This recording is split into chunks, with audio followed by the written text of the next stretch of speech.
Olá a todos, então nos encontramos para mais um momento com Deus, mais um momento da sua palavra, mais um momento de reflexão, mais um momento de aprendermos algo novo, né?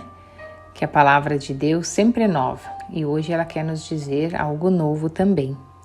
Nós estamos lendo o Evangelho de Mateus, já estamos chegando no fim, estamos no capítulo 23, hoje nós vamos ler. E hoje Jesus condena a hipocrisia dos fariseus e dos mestres da lei. Todo esse capítulo 23 fala disso, da hipocrisia dos fariseus, né? Que eram os mestres da lei da época, que sabiam toda a lei de cor, mas não a praticavam, né? Então vamos ver o que Jesus fala sobre eles. Versículo 1.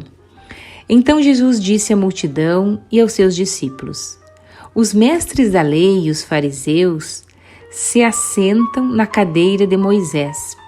Obedeçam-lhe e façam tudo o que eles lhes dizem, mas não façam o que eles fazem, pois não praticam o que pregam. Então vejam, era para fazer o que eles falavam, porque eles falavam a coisa certa, só que eles mesmos não faziam as coisas certas, né? Continuando. Eles atam fardos pesados e colocam sobre os ombros dos homens, mas eles mesmos não estão dispostos a levantar um só dedo para movê-los. Então isso quer dizer que eles davam leis pesadas, davam coisas difíceis para serem feitas, mas eles mesmos não faziam, né? Só mandavam os outros fazer. Continuando. Tudo o que fazem é para serem vistos pelos homens. Eles fazem seus filatérios bem largos e as franjas de suas vestes longas. Gostam de lugares de honra nos banquetes e dos assentos mais importantes nas sinagogas, de serem saudados nas praças e de serem chamados de rabi. Então quer dizer que eles gostavam de roupas, na época que fala de franjas longas, quer dizer de se vestirem bem, de ostentar poder, né? Gostava de os primeiros lugares, gostava que os chamassem de rabi, que quer dizer mestre, né? Então tudo isso eles queriam ser. Continuando, mas vocês não devem ser chamados rabi. Um só é mestre de vocês e todos vocês são irmãos. Então vejam, ninguém deve se chamar a si mesmo de mestre. Nós somos irmãos. Mesmo numa empresa, você não deve ter um chefe, você deve ter um coordenador, um dono da empresa e os colaboradores. Mas quem é nosso chefe, quem é nosso mestre é Deus, né? O sentido maior da palavra é isso. Quem manda em nossa vida é só Deus e ninguém mais, né? Continuando. A ninguém na terra chamem pai, porque vocês só têm um pai, aquele que está no céu. Tampouco vocês devem ser chamados de chefe, porquanto vocês têm um só chefe, o Cristo. O maior entre vocês deverá ser servo, pois todo aquele que a si mesmo se exaltar será humilhado, e todo aquele que a si mesmo se humilhar será exaltado.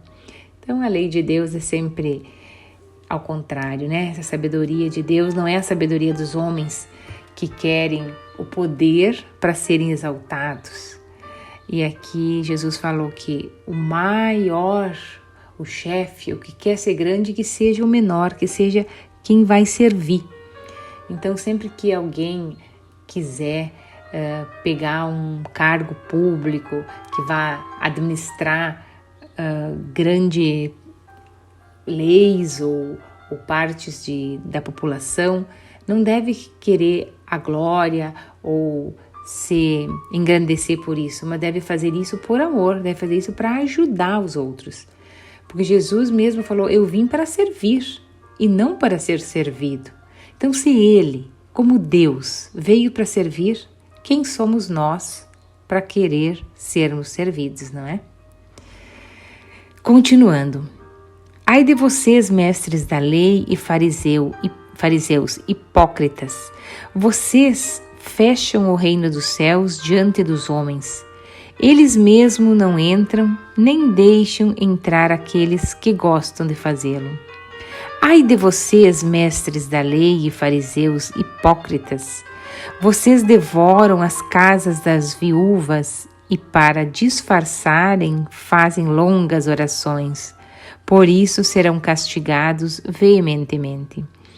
Então, antigamente, as viúvas eram pessoas fragilizadas, porque a mulher não trabalhava, então quando o homem morria, elas ficavam à mercê da ajuda de outras pessoas. E esses fariseus iam lá e ainda queriam doações, queriam extorquir delas mais dinheiro para contribuição, e elas já não tinham isso, né? Então, é pior você querer tirar de um fraco que não tem, né? Você faz tipo um mal maior quando você tá em cima de uma pessoa que não tem condições e dela você quer arrancar coisas que ela não tem, do que tem, né? Os dois são mal, mas maior é do mais fraco. Quando você quer tirar do mais fraco, maior é seu pecado. Porque, continuando, diz assim: ai de vocês, mestres da lei e fariseus, hipócritas, porque percorrem a terra e mar para fazer um convertido, e quando conseguem, vocês o tornam 2 vezes mais filhos do inferno do que vocês. Então, as pessoas que eles convertiam, eles falavam de uma maneira que elas não se convertiam realmente para Deus, né? Era para eles, era para ajudar as sinagogas a crescer e não estavam pensando no outro, né? Então, isso que Jesus quer dizer aqui. Continuando. Ai de vocês, guias cegos, pois dizem, se alguém jurar pelo santuário, isto nada significa, mas se alguém jurar pelo ouro do santuário, será obrigado por seu juramento. Então, vejam. Eles queriam que jurasse pelas coisas de ouro, pelo dinheiro, pela fama, pelo poder, e não pelo santuário, né? Então, Jesus chama eles de cegos, né? No versículo 17, cegos e insensatos. Que é mais importante, o ouro ou o santuário que santifica o ouro? Vocês também dizem que se alguém jurar pelo altar, isso nada significa. Mas se alguém jurar pela oferta que está nele, será obrigado por seu juramento. Então a gente tem que dar importância para o altar e não para as ofertas, né? O importante é Deus que está no altar. E ele continua falando, cegos, que é mais importante, a oferta ou o altar que santifica a oferta? Portanto, aquele que jurar pelo altar, jura por ele e por tudo o que está sobre ele. E o que jura pelo santuário, jura por ele e por aquele que o habita. E aquele que jurar pelos céus, jura pelo trono de Deus e por aquele que nele assenta. Ai de vocês, mestres da lei e fariseus hipócritas, vocês dão o dízimo da hortelã e do endro e do cominho, mas têm negligência nos preceitos mais importantes da lei, a justiça, a misericórdia, a fidelidade. Então vejam, os mestres da lei tinham como lei, né, dar o dízimo. Então aqui está falando, eles davam o dízimo da plantação deles, né, que era o cominho, hortelã e endro. Faziam o que estava na lei, mas quando era para fazer justiça com as pessoas, ter misericórdia, ter fidelidade a Deus, ajudar, isso eles não faziam, né? Então não praticavam o que era mais importante, né? Continuando, vocês devem praticar essas coisas sem omitir aquelas. Então, não que não seja importante dar o dízimo, né? É bíblico, temos que contribuir, porque a igreja precisa se manter. Mas mais que isso, as pessoas do nosso lado precisam da nossa atenção, do nosso perdão, da nossa misericórdia. É para isso que Deus veio, né? É para isso que Jesus veio nos ensinar o reino de Deus. Então é isso que está dizendo aqui nessa passagem. Vocês devem praticar essas coisas sem omitir aquelas, quer dizer, fazer a lei sim, contribuir com o dízimo, mas não se emitir na justiça, na misericórdia e na fidelidade, né? Então ele chama os fariseus de guias cegos. Continuando, versículo 24. Guias cegos, ele repete.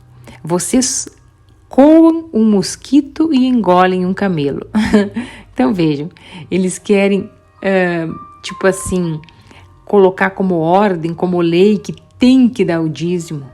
Mas isso é um mosquito comparado com o que vocês não fazem, a justiça, né? A misericórdia. Então vocês tiram o mosquito, mas deixam passar um camelo. Então qual coisa mais importante, né? A gente deve sempre pensar, né? Estou fazendo o mais importante ou só estou dando o que é mais fácil? Contribuindo financeiramente? Se eu tenho, isso é fácil, né? Mas se eu tenho que tirar o tempo, se eu tenho que sair do sofá, se eu tenho que me levantar e colocar a mão na massa e ajudar as pessoas, isso é o mais difícil, né? Mas é isso que Deus quer. Ele não quer coisa fácil, Ele quer as mais difíceis. Continuando. Ai de vocês, mestres da lei e fariseus, hipócritas! Vocês limpam o exterior do corpo e do prato, mas por dentro eles estão cheios de ganância e de cobiça. Então vejam, não adianta, né, se vestir bem por fora, se por dentro você está corroído de traça, de coisas ruins. Versículo 26. Fariseus cego. Limpe primeiro o interior do corpo e do prato, para que o exterior também fique limpo. Essa passagem está em outro versículo mais para frente, que diz assim: a tua impureza não vem de fora, mas vem de dentro. Não vem do que tu come, mas vem do que sai do teu coração. A pessoa é impura não pelo que bota dentro, mas pelo que sai dela. E se a gente tem palavras ásperas, se a gente tem pensamentos ruins, tudo sai de dentro. É isso que corrompe, não o que entra, mas o que sai, né? Então sempre pensar no nosso interior e não só no exterior. Continuando. Ai de vocês, mestres da lei e fariseus, hipócritas! Vocês são como sepulcros caiados, bonitos por fora, mas por dentro estão cheios de ossos e de todo tipo de imundície. Assim são vocês, por fora parecem justos ao povo, mas por dentro estão cheios de hipocrisia e maldade. Ai de vocês, mestres da lei e fariseus hipócritas! Vocês edificam os túmulos dos profetas e adoram os monumentos dos justos, e dizem: se tivesse eu vivido no tempo dos nossos antepassados, não teria tomado parte com eles no derramamento do sangue dos profetas. Assim vocês testemunham contra si mesmo que são descendentes dos que assassinaram os profetas. Acabem, pois, de encher a medida do pecado de seus antepassados. Serpentes, raça de víbora, como vocês escaparão da condenação do inferno? Por isso eu lhes estou enviando profetas, sábios e mestres. A uns vocês mataram e crucificaram, a outros açoitaram na sinagoga, e vocês o perseguiram de cidade em cidade, e assim sobre vocês cairá todo o sangue do justo derramado na terra, desde o sangue do justo de Abel até o sangue de Zacarias, filho de Baracaías, a quem vocês assassinaram entre o santuário e o altar. Eu lhes asseguro que tudo isso sobreviverá a esta geração. Jerusalém, Jerusalém, você que mata os profetas e apedreja os que são enviados. Quantas vezes eu quis reunir os meus filhos como galinha reúne os seus pintinhos debaixo de suas asas, mas vocês não quiseram. Então, quantas vezes, Jesus veio para fazer aliança, desde lá do tempo da criação do mundo, que Ele nos deu o paraíso, e Adão pecou, Se nós estivéssemos lá, teríamos feito a mesma coisa, né? Depois mandou os profetas. Muitos profetas foram mortos. Não podemos dizer que foram os outros. Se nós estivéssemos lá, faríamos a mesma coisa, né? Então a gente tem que se botar nesse lugar. O que estou fazendo agora, né? O que eu estou fazendo de bom agora? Eu estou entendendo essa palavra é para mim? Ou eu estou pensando que é só para os outros? Continuando. Eis que a casa de vocês ficará deserta, pois eu lhes digo que vocês não verão mais, até que digam, bendito é aquele que vem em nome do Senhor. E assim ficou mesmo, né? A casa deserta. Nós matamos os profetas, foi crucificado Jesus Cristo e ele subiu ao céu. Mas ele, em sua infinita bondade, né? Ele mandou o Espírito Santo que está entre nós. E ainda nós podemos nos salvar se a gente seguir a sua palavra, porque ele derramou o sangue por nós, porque ele nos ama eternamente e infinitamente. Não tem como não amar, porque ele é amor. Ele só é amor e misericórdia, ele não tem outro sentimento que não seja esse. Então, a gente deve só agradecer, colocar a mão na consciência, entender que somos humanos, que somos pecadores e que precisamos melhorar a cada dia, e para isso precisamos da graça de Deus. Então, para isso nós precisamos orar, pedir, clamar. Ajuda-me, Senhor, a melhorar. Ajuda-me a ser uma pessoa melhor todo dia. Assim seja. Amém. Então, assim nós acabamos o capítulo 23. No próximo encontro, nós vamos para o 24. Fiquem todos com Deus e até lá.